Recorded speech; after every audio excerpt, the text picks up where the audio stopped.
हम लोग last class chapter किया था आपका प्रोड्यूसर्स इक्विलिब्रियम। कौन सा चैप्टर किया था भाई? Producers equilibrium. और चैप्टर को कौन से चालू किए थे? सप्लाई। एक बार रिवीजन करा दे रहा आपका प्रोड्यूसर्स इक्विलिब्रियम क्या होता है। प्रोड्यूसर्स इक्विलिब्रियम को हम लोग प्रॉफिट मैक्सिमाइजेशन चैप्टर के भी नाम से जानते हैं। प्रोड्यूसर्स इक्विलिब्रियम को किसके नाम से जानते हैं भाई? Profit maximisation. बोलो क्या बोले हैं?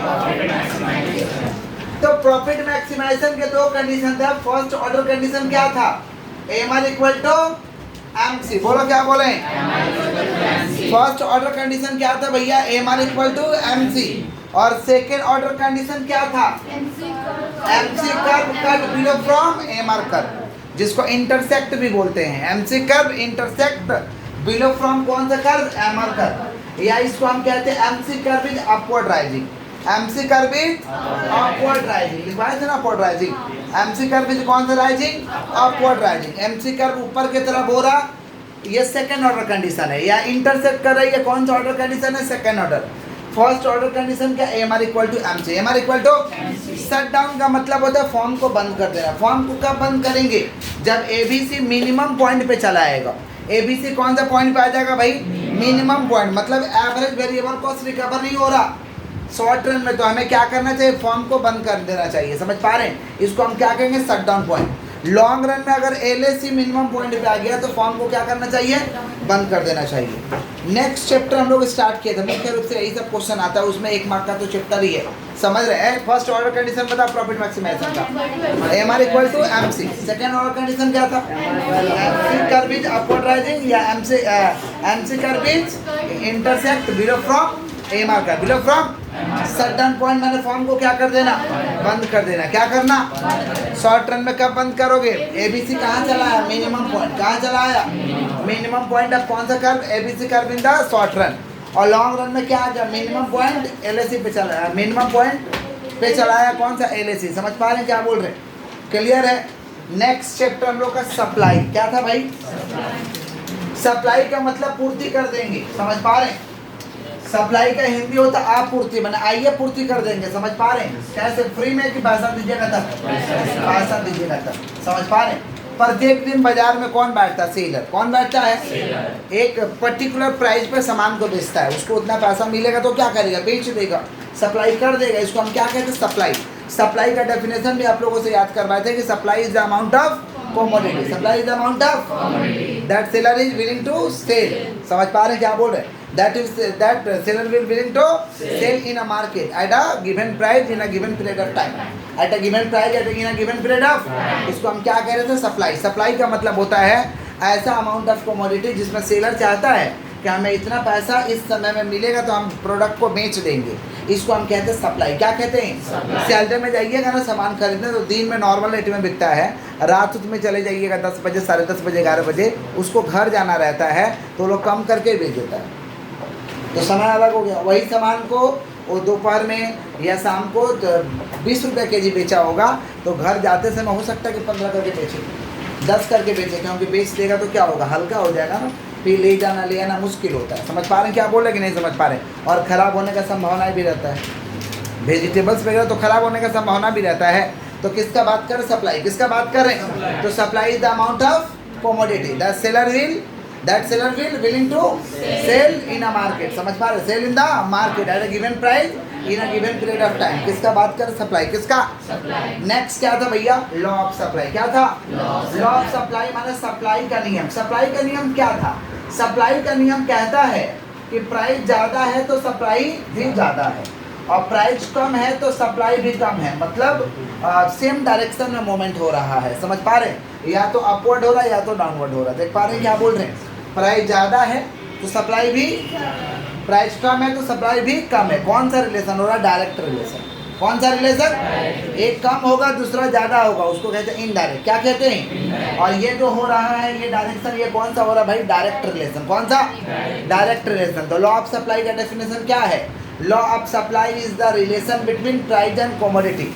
Law of supply is the relation between when price rises, supply will be rises. Price rises, supply will be rises. Price falls, supply will be fall. Other factor will be remaining constant. Other factor will be remaining constant. ये किसके point of view में होता है? Seller के point of view में होता है, producer के पॉइंट ऑफ व्यू में होता है। प्रोड्यूसर का कहना है कि जब दाम ज़्यादा हो जाता है तो बहुत ज़्यादा बिकता है, धड़ल्ले से बिक जाता है, और दाम कम रहता है तो हम लोग को टाइम लगता है बेचने।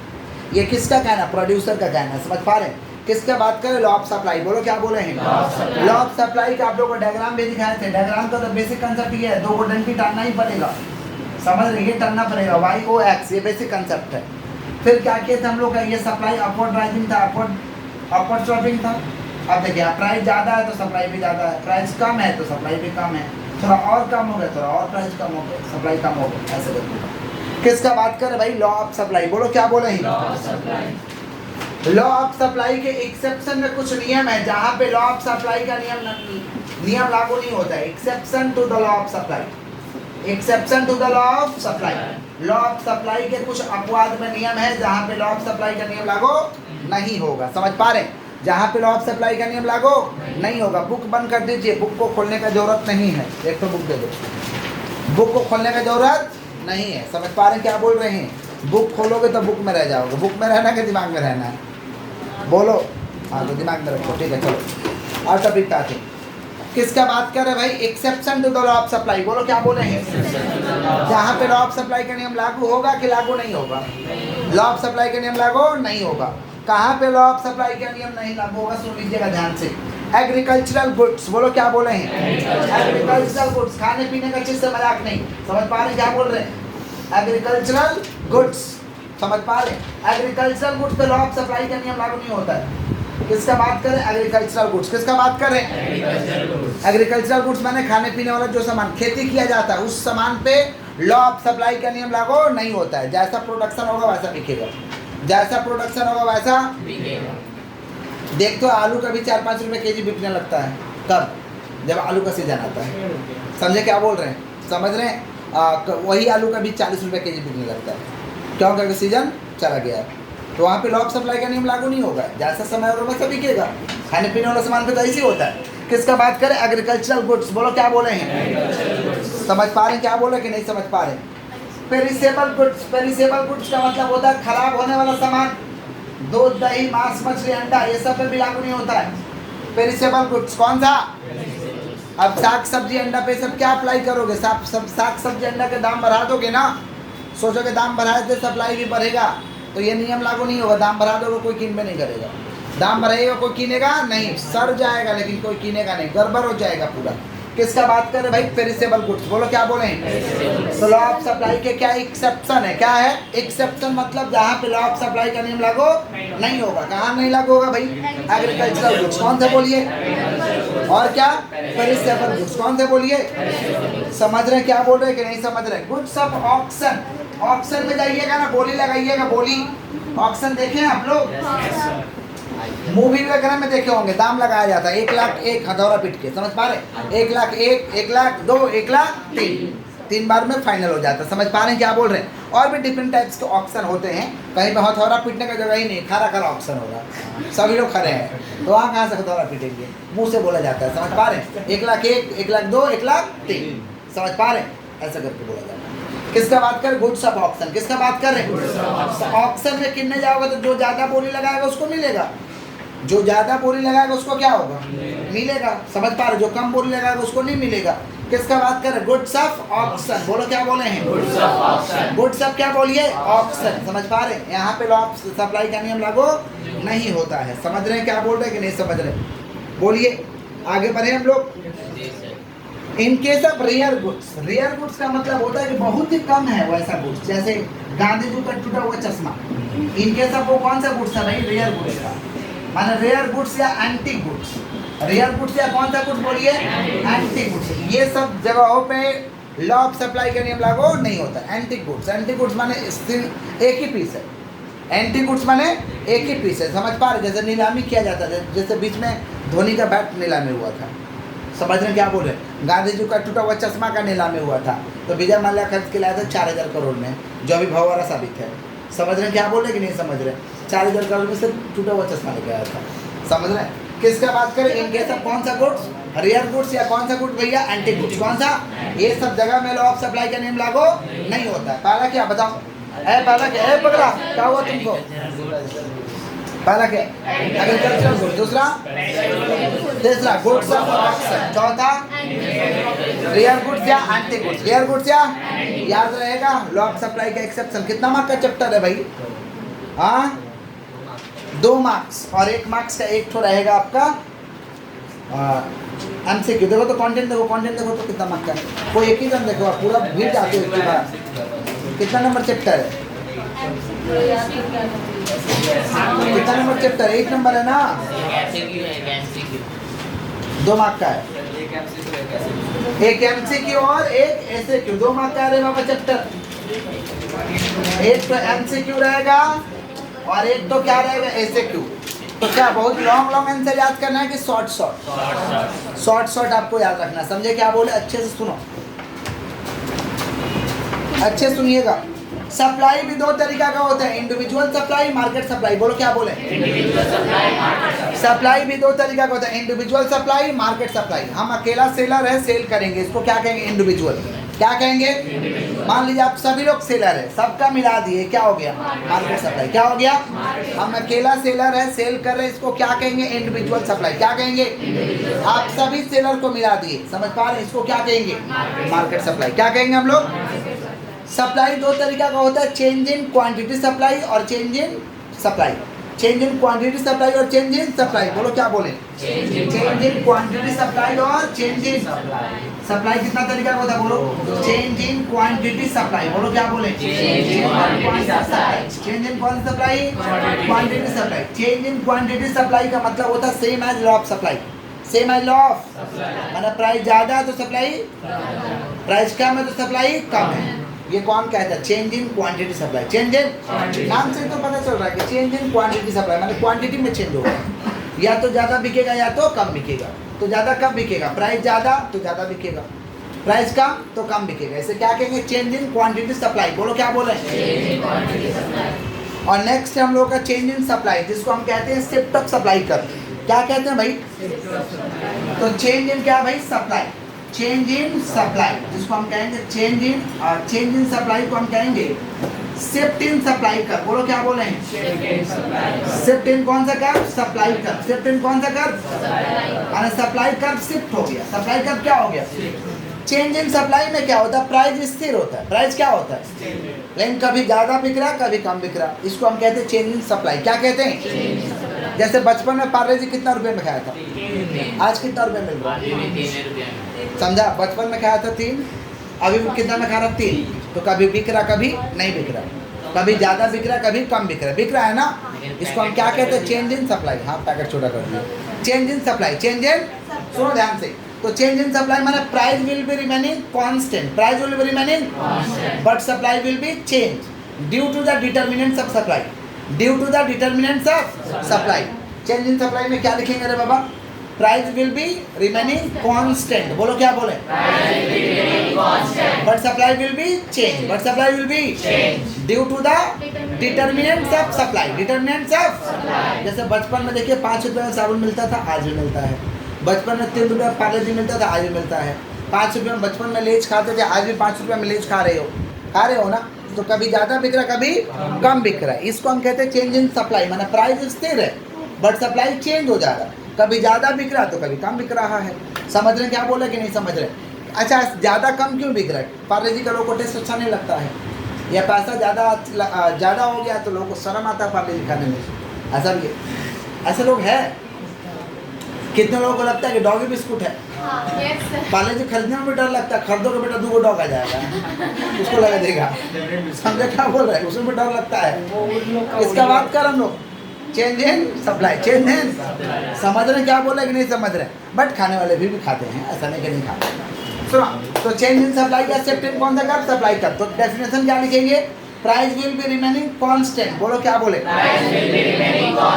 But supply will be change due to the determinants of supply. Determinants क्या हुआ? पैसा ज़्यादा हो गया है, या लोगों का टेस्ट चेंज हो गया है। समझ पा रहे हैं? या कितना लोगों को बेकार बिस्कुट लगता है वो कि बेकार है। समझे क्या बोल रहे हैं? समझ पा रहे हैं क्या बोले कि नहीं समझ पा रहे? तो ये सब कारण है। इसको हम क्या कहेंगे? Change in supply. बोलो क्या बोले? चेंज इन क्या कहेंगे? सप्लाई। क्लियर है क्या? पक्का? आगे बढ़े हम लोग। नेक्स्ट हम लोग का प्राइस इलास्टिसिटी ऑफ सप्लाई। बोलो क्या बोले? बोलो क्या बोल रहे हैं?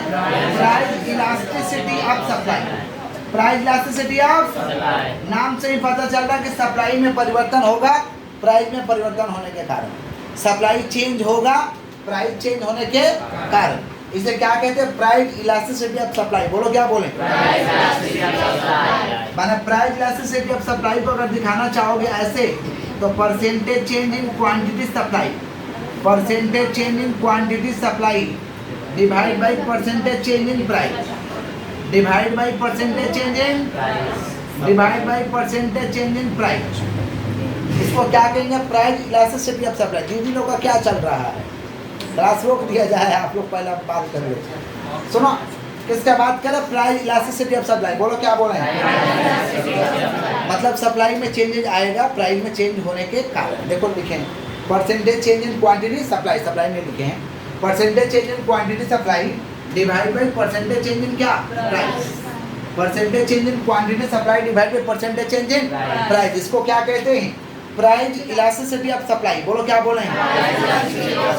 Price elasticity of supply. Clear है क्या? प्राइस इलास्टिसिटी ऑफ सप्लाई 5 तरीका का होता है। कितना तरीका का होता है? 5 तरीका। यहीं से क्वेश्चन पूछेगा प्राइस इलास्टिसिटी ऑफ सप्लाई कितना तरीका का होता है? 5 तरीका का। कौन कौन सा? बोलो। हम पढ़ा रहे, हम जानते हैं, आप लोग भी जानते हैं, नाम लेंगे तो बता दीजिएगा।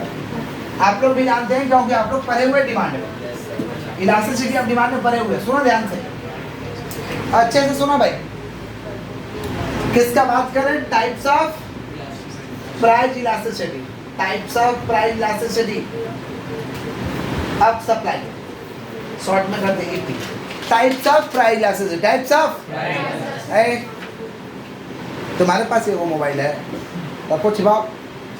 किसका बात कर? Types of price elasticity of supply. पहला हम लोग का परफेक्टली इन इलास्टिक। बोलो क्या बोल रहे हैं? Perfectly in elastic. बोलो क्या बोल रहे हैं? दूसरा है परफेक्टली इलास्टिक। परफेक्टली से दो ठो है, इलास्टिक इन इलास्टिक। परफेक्टली से दो ठो है, elastic in elastic. In elastic का वैल्यू होता है, इन इलास्टिक का वैल्यू होता है आपका ईपी इक्वल टू 0। लेकिन सप्लाई है तो ES दे देते हैं, सही रहेगा। ES इक्वल टू 0 और परफेक्टली इलास्टिक का वैल्यू है ES इक्वल टू इन्फिनिटी। अरे पकड़ा इन्फिनिटी है, ES equal to infinity, ES equal to infinity. और फिर आपका यूनिट इलास्टिक है या unitary elastic. Unit elastic, unit elastic का वैल्यू होता है 1, ES equal to 1, ES equal to. टिक्की में पूछता है इससे वैल्यू वगैरह, समझ पा रहे हैं? परफेक्टली इलास्टिक का वैल्यू क्या होता है बताओ? ES equal to 0, ES equal to perfectly elastic का वैल्यू बताओ? ES equal to infinity, ES equal to infinity. समझ पा रहे हैं क्या बोल रहे हैं? और यूनिट इलास्टिक का वैल्यू क्या होता है? ES equal to 1। और फिर क्या था? हाईली से दो ठो था। हाईली क्या था? Inelastic, highly inelastic और highly elastic. Highly inelastic का वैल्यू क्या था? ES less than, ES less than 1। किसका वैल्यू था भाई? Highly inelastic. हाईली, समझ रहे हैं क्या बोल रहे हैं? और दूसरा था हम लोग का highly elastic, highly elastic, highly क्या? इलास्टिक। ES greater than 1। सबसे पहले समझो इलास्टिक और इन इलास्टिक क्या होता है। इलास्टिक और इन इलास्टिक क्या होता है, सुन लो ध्यान से। किसका बात करें? बोलो। इलास्टिक और इन इलास्टिक। समझ पा रहे हैं क्या बोल रहे हैं? इलास्टिक का मतलब चेंज, इन इलास्टिक का मतलब नॉट चेंज। इलास्टिक का मतलब चेंज होता है, इन इलास्टिक का मतलब नॉट चेंज। समझ पा रहे हैं? इलास्टिक माने चेंज हुआ, चेंज हुआ। इन इलास्टिक माने चेंज नहीं। क्लियर है क्या? सुनो ध्यान से। परफेक्टली इन इलास्टिक का मतलब हुआ कि प्राइस में चेंजेज हुआ बट सप्लाई पे कोई असर नहीं हुआ। सप्लाई जितना था उतना ही रहा। जैसे मान लो डीजल और पेट्रोल का प्राइस बढ़ जाता है, सप्लाई पे कोई असर होता है क्या? जितना बिकना हो बिकेगा, जितना बिकना है वो बिकेगा, सप्लाई पे कोई असर नहीं होगा। समझ रहे हैं? हाँ, लोग अपने में थोड़ा तर्क कर लेते जरूर है कि दाम बढ़ गया कैसे होगा, तर्क जरूर हो जाता है, लेकिन सप्लाई पे कोई असर नहीं होता है। तो इसका क्या होता है भाई? परफेक्टली इन इलास्टिक का क्या होता है भाई? Price will be change but supply will be remaining constant. Price change हो जाएगा लेकिन सप्लाई क्या रहेगा? कांस्टेंट। कभी कभी प्राइस कम भी होता है, कभी कभी प्राइस क्या होता है? कम होता है। तो क्या सप्लाई चेंज हो जाता है? सप्लाई सेम रहता है, एज इट इज रहता है। किसका बात करें? Perfectly in elastic. Perfectly in elastic का कर्व जो होता है ये वर्टिकल होता है। यहाँ देखो वर्टिकल कैसे होता है, देखो ये सप्लाई है, जितना बिकना है बिकेगा। मान लो प्राइस यहाँ है तो भी उतना ही बिक रहा है, थोड़ा प्राइस कम हो गया तो भी उतना ही बिक रहा है, थोड़ा और प्राइस कम हो गया, नीचे आ रहा माने प्राइस कम हो रहा है, नीचे आ रहा माने प्राइस कम हो रहा, और सप्लाई देखो स्थिर है, यह है सप्लाई।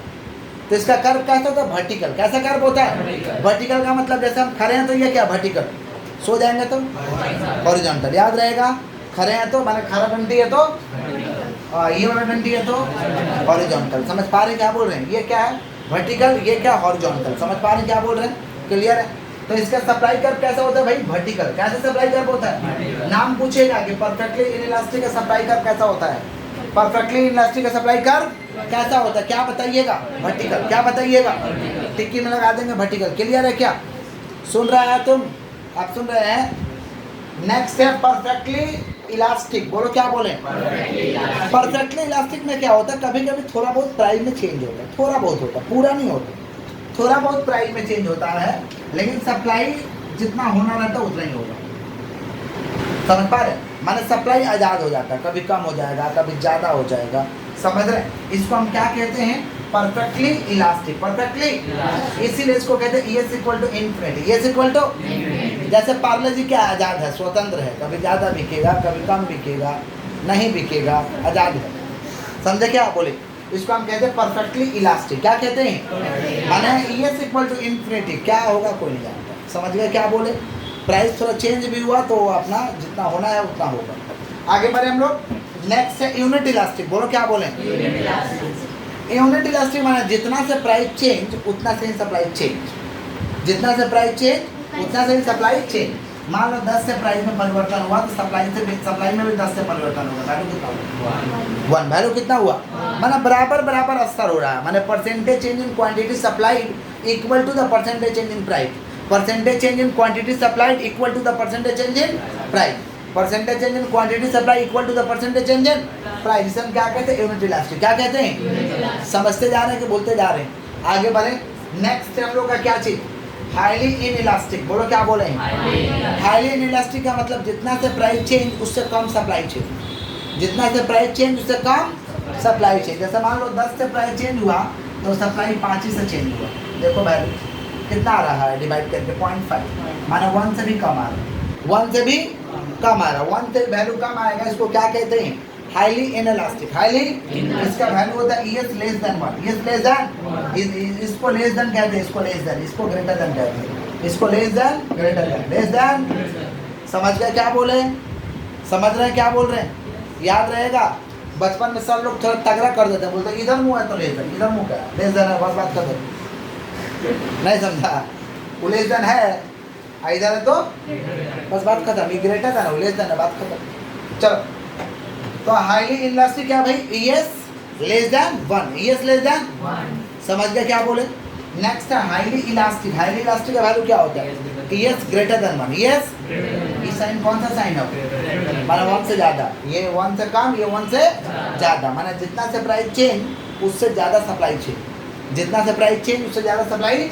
मान लो प्राइस 10 से चेंज हुआ तो सप्लाई चेंज हो गया 20 से। प्राइस चेंज हुआ 10 से तो सप्लाई चेंज हो गया 20 से। वैल्यू कितना आ रहा है? 2। तो 1 से ज़्यादा ही है ना, 1 से ज़्यादा है तो क्या कहेंगे? Highly elastic. क्या कहेंगे हम लोग? क्लियर है? पक्का?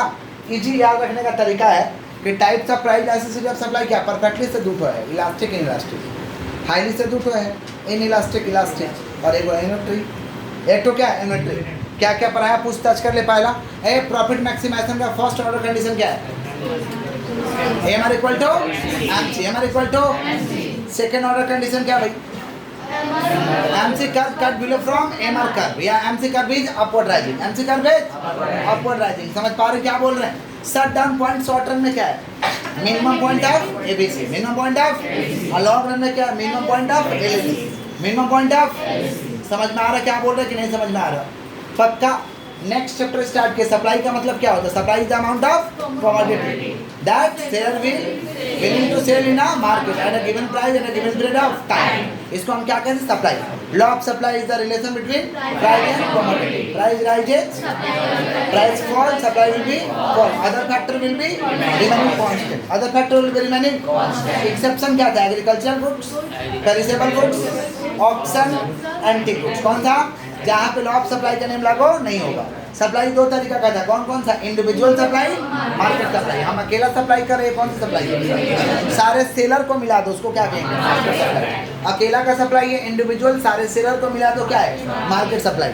फिर हम लोग सप्लाई दो तरीका का समझे, चेंज इन क्वांटिटी सप्लाई, माने same as law of supply, same as law of. फिर हम लोग समझे change in supply, change in supply क्या था रे बाबा? चेंज इन सप्लाई क्या था? Price will be remaining constant but supply will be change due to the determinants of supply, माने प्राइस स्थिर है बट सप्लाई चेंज हो गया। जैसे पार्ले जी प्राइस तो 3 रुपया है, कभी कम बिक रहा कभी ज़्यादा बिक रहा है, इसको हम कहते हैं चेंज इन सप्लाई। इसको हम कहते हैं दूसरे भाषा में शिफ्ट इन सप्लाई कर। शिफ्ट इन क्या कहते हैं? सप्लाई कर। समझ पा रहे हैं क्या बोल रहे हैं? नेक्स्ट हम लोग का टॉपिक क्या था? Price elasticity of supply. Price elasticity of supply में परिवर्तन होगा प्राइस में परिवर्तन होने के कारण, सप्लाई में परिवर्तन होगा प्राइस में परिवर्तन होने के। डेफिनेशन सिंपल सा बता सकते हैं कि it is a degree of it is a measure of degree of responsiveness, it is a measure of degree of responsiveness, percentage change in quantity supply, percentage change in quantity supply due to the percentage change in price, percentage change in quantity supply due to the percentage change in price, माने quantity supply में changes हो रहा price में changes होने के कारण। उसके बाद types of price elasticity of supply, कितना तरीका का? 5। परफेक्टली से कौन है? 2 ठो। कौन कौन? इलास्टिक, फिर यूनिटरी इलास्टिक, फिर हाईली इलास्टिक। परफेक्टली इनइलास्टिक का वैल्यू क्या होता है? ES equal to 0, ES equal to 0। Price change होगा लेकिन सप्लाई सेम रहेगा, प्राइस चेंज रहेगा लेकिन सप्लाई। कर्व कैसा होता है? वर्टिकल। कर्व कैसा होता है? परफेक्टली इलास्टिक माने प्राइस स्थिर है बट सप्लाई कभी कम हो रहा कभी ज़्यादा हो रहा, माने स्वतंत्र है। जैसे पार्ले जी, इसका कर्व कैसा होता है? हॉरिजॉन्टल। कैसा कर्व होता है? इसका कर्व कैसा होता है? हॉरिजॉन्टल। यूनिटरी इलास्टिक का मतलब जितना से प्राइस चेंज उतना से ही सप्लाई चेंज, जितना से प्राइस चेंज उतना से ही, इसको हम कहते हैं यूनिटरी इलास्टिक। हाईली इनइलास्टिक का मतलब क्या होता है? जितना से प्राइस चेंज उससे कम सप्लाई चेंज, जितना से प्राइस चेंज उससे कम। जैसे यहाँ दिखा है, मान लो 10 से प्राइस चेंज हुआ, 5 से आपका सप्लाई में परिवर्तन हुआ, वैल्यू कितना है? 0.5। इसका वैल्यू क्या होता है? ES less than 1, ES less then. और हाईली इलास्टिक का मतलब होता है कि जितना से प्राइस चेंज उससे ज़्यादा सप्लाई में परिवर्तन हुआ, इसको हम क्या कहते हैं? Highly elastic. क्या कहते हैं? देखो डिवाइड करके कितना आ रहा? 2 आ रहा। कितना आ रहा? माने मोर देन 1 आ रहा। मोर देन क्या आ रहा? 1। क्लियर है क्या? Follow book.